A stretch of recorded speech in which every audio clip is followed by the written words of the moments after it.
is Your Money, Your Call. Good evening and welcome to Your Money, Your Call. I'm Chris Gray. Now, joining us on our panel of experts tonight is Jane Slack-Smith. Welcome to the show.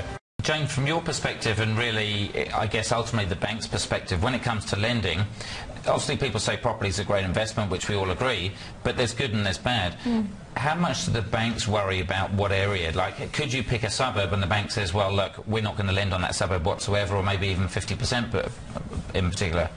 The bank looks at it from a position of risk. So really, when you're looking at capital cities which have strong population growth and drivers of population, there's not so much a risk compared from one suburb to another. However, if you look at areas that are regional and obviously lower population, then that does become an issue. So they may actually stay away from some regional areas that have a population of maybe 20,000 people, because as you can imagine, there's not that many houses traded and not many people who want to buy in that area. So the bank looks at it from a risk point of view. If you default on your loan, who's going to buy the property if they have to sell it? Is there also potentially a risk if they're kind of 50 or 100 grand houses as well, potentially?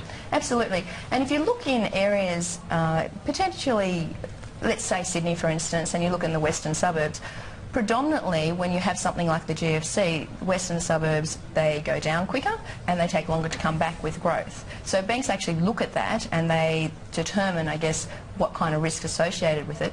But really, if you have an underlying property that has good opportunities for people to want to buy it, say a house for instance, rather than a one-bedroom unit that's in the outskirts of town, then you're looking at opportunity for banks to say, yes, we will lend to it.